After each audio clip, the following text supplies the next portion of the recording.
Now, imagine you went into the Leaving Cert and this was one of the questions you had to answer. It's from the 2023 exam. It was the fourth option in the ordinary level section on Macbeth. Don't forget, with your ordinary level single text, there will be 4 questions and you'll have to answer 2 of those. Each section is worth 30 marks. It's very likely that the first question will be broken up into 3 10-mark questions and then the other 3 will be just standalone 30-mark questions. Now, again, I'm making this video for you guys studying ordinary level to give you some ideas, but also I'm making this video specifically for my very small number of lads I teach, my grade 6 years in Brunner, who are doing ordinary level this year. So let's have a look. This is the work I want you to do over the midterm. So the question asked if, well, it made a statement, and the question will often be based in a statement.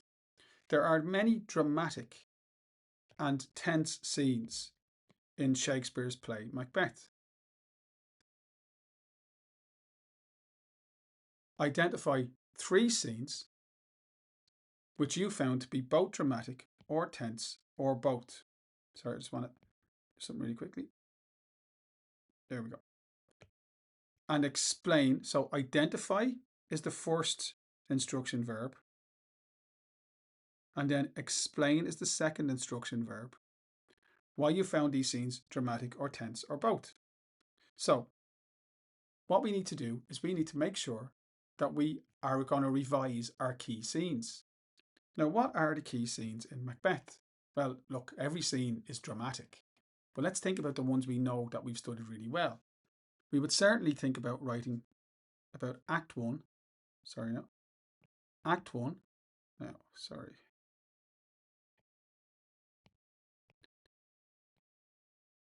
That's better. Scene 1. I'll come back to what happens in that scene in a moment and why that's dramatic and tense. Then we might think about writing about Act 1, Scene 3. We might think about writing about Act 1, and yes, Act 1 is very important, Scene 7. Perhaps Act 2, Scene 2. And again, I'll talk about each one of these scenes in a moment and why they're tense and dramatic. Maybe Act 3, Scene 4, key scene. Perhaps Act 5, Scene 1, Act 5, Scene 5, or Act 5, Scene 8. Now, let's think about how we could revise those scenes. Well, lads, you have your act and scene summaries. I'm going to come back to that document in a second. You have your act and scene summaries. That's them there.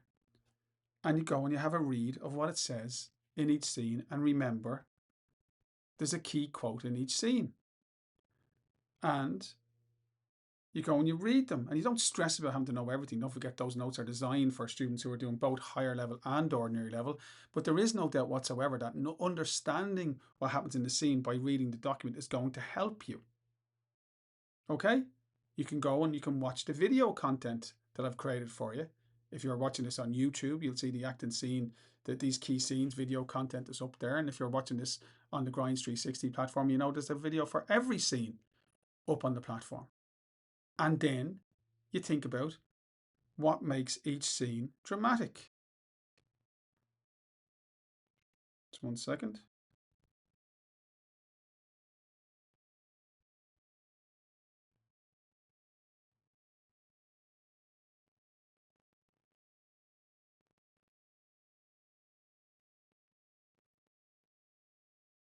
There we go. That took me a while.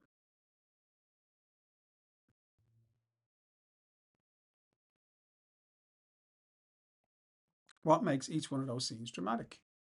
Well, think about Act 1, Scene 1. That's the appearance of the witches. And they say, fair is foul and foul is fair, hover through the fog and filthy air. What an amazing line that is. It begins with thunder and lightning. It creates tension. We hear these witches, there's a battle going on, we hear that they're going to go meet Macbeth. We know that they represent evil, and we wonder why he's going to, why they're going to meet this guy Macbeth, who the play is named after. And that creates a sense of anticipation, draws us in, makes us want to know what's going to happen. That's certainly dramatic. In Act 1, Scene 3, Macbeth meets the witches. And his very first words are, so foul and fair a day I have not seen.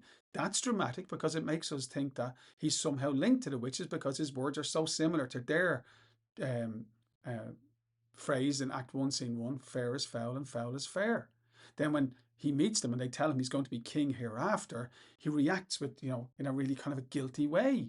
Banquo says to him, good sir, why do you, the quote will come to me in a second, start and seem to fear things that do sound so fair. Took me a while, I got there. We need to know our quotes. And then Macbeth talks about how, this supernatural soliciting cannot be ill, cannot be good. And he thinks about the idea of killing the king. He doesn't say it out loud, but we're thinking, oh my God, look at the effect the witch's prophecy has had on him. He said, all hail Macbeth, hail to thee, Thane of Cawdor, all hail Macbeth that shall be king hereafter. That's dramatic and it's tense. And then he goes and meets his wife in Act 1, Scene 5, and she encourages him. But by Act 1, Scene 7, he's thinking about maybe not doing it. He thinks about the reasons that he shouldn't do it. Remember, we read the soliloquy. He said, that Duncan is there as his guest, that he's his cousin, his kinsman, both strong against the deed. He says that if he kills the king, he's going to, have to drink from the poison goblet himself. He says that he'll suffer deep damnation. He says Duncan is a good man, that his virtues will plead like angels, trumpet-tongued against that deep damnation. And he says that he has no spur to prick the sides of his intent, but only vaulting ambition. He knows that. And then he turns around to his wife and he says, we shall proceed no further in this business. And we think, oh my God, he's not going to do it. But she says, remember, I have given suck and know how tender 'tis to love the babe that milks me. And then she describes how she would dash the brains of the baby out rather than change her mind. And that gives him the fortitude and the strength.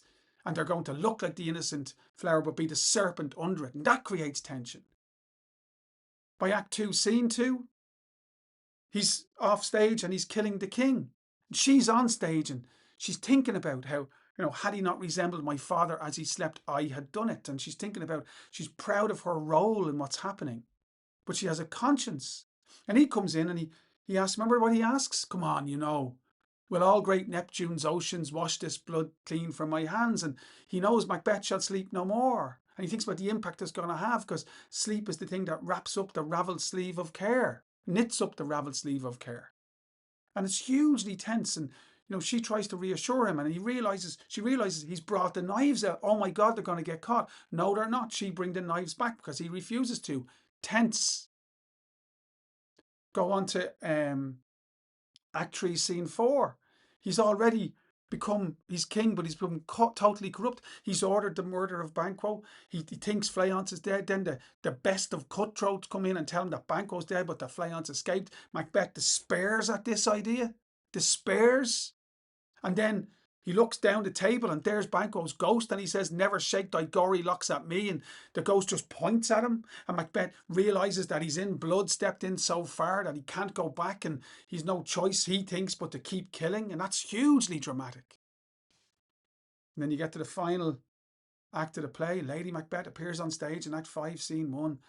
And she's out, damn it, spot out, I say. She knows she's going to hell. And she knows the king, she says, who would have thought the old man to have had so much blood in him? And she says, the Thane of Fife had a wife, where is she now? Thinking about the terrible murder of Macduff's clan. And it's amazing to see her, psychologically broken by what she did, and encouraging her husband to commit the regicide, and indeed facilitating his rise to a power, something that he wasn't suited for. And then, of course, Act 5, Scene 5, that's when Macbeth knows it's all over, and he delivers that tomorrow, and tomorrow soliloquy following the news that Queen, my lord, is dead. It's amazing. And his response to her death, she should have died hereafter. He doesn't care. He says she was going to die anyway. That's dramatic. As the play comes towards its end, we have this huge tension as Macbeth says, "I'll fight till from my bones the flesh be hacked," and then of course you have final Act 5 scene. Um, sorry, that's the Act 5 scene 5. Of course, he finds out that Burnham Wood is moving to High Dunsinane, hugely dramatic. And Act 5, Scene 8, when he believes that none of woman born shall harm him, he finds out that Macduff was from his mother's womb untimely ripped. And he says, "Lay on, Macduff, and damned be him that first cries hold enough." And they fight, and he's killed, and Macduff takes his head off, and he gets the traitor's punishment. There's so many scenes that you could have picked. And all we're looking for at ordinary level, lads, is three.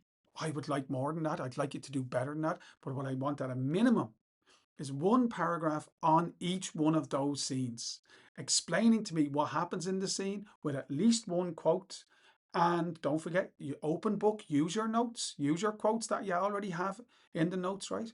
And explain to me what makes that scene dramatic and engaging, and read your work carefully, reread your work carefully, eliminate the basic errors, and follow your rules. A relevant topic sentence which identifies the scene, evidence in terms of reference, but also a quote that shows your knowledge of the scene, and then an explanation as to why that is dramatic and tense, and you'll score great. So there you go. That's the work that I'm hoping that you'll do for me over the midterm. If you want to revise, just watch the video content back on your three key scenes and read the note on your three key scenes.